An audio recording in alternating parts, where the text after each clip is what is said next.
एक बेलपत्री, दूसरा शमी का पौधा।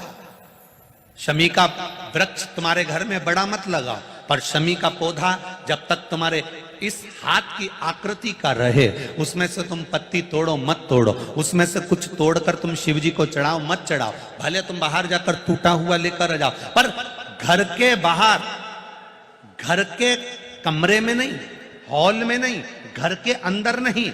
तुम्हारा घर चारों तरफ से हो जाता है, 4 कमरे, हॉल, किचन, लेटरिन, बाथरूम सब पूर्ण कंप्लीट हो जाए, उसके बाद जो तुम्हारे जगह बचे, घर से जब तुम बाहर निकलो तो बाहर की ओर जाते समय, अगर तुम्हारे निकलते समय तुम्हारा सीधे हाथ की ओर अगर शमी का छोटा सा पौधा लगा है, तो ये निश्चित है कि तुम जिंदगी में कभी किसी अदालती कोर्ट केस में, कभी प्रशासनिक आदि केस में, कभी किसी गलत जगह पर जिंदगी में नहीं फंस सकते, आप उससे बाहर ही निकल जाए। एक शमी का छोटा सा पौधा भी, उसका स्पर्श, उसका दर्शन, उसमें चढ़ाया गया 1 लोटा जल। शमी 3 देवताओं को सबसे ज्यादा प्रिय है। पहला देवाधिदेव महादेव, दूसरा शनि महाराज, तीसरा श्री गणेश जी महाराज। श्री गणेश जी महाराज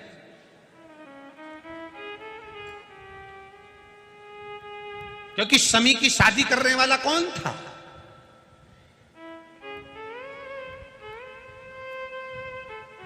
कौन इनको विवाह करे? अभी आगे आप कथा में सुनेंगे, शमी और मंदार की कथा जब आएगी, शमी और आकड़े के फूल की, सफेद फूल, नीला फूल, गुलाबी फूल आकड़े का जो होता है, मंदार का होता है, उसका वर्णन जब आएगा आप उसमें श्रवण करेंगे। एक शमी का पौधा, तुम घर से बाहर निकल रहे, हाँ ये जरूर है कि जो फ्लैट में रहने वाले हैं वो इस पौधे को नहीं लगा पाएंगे,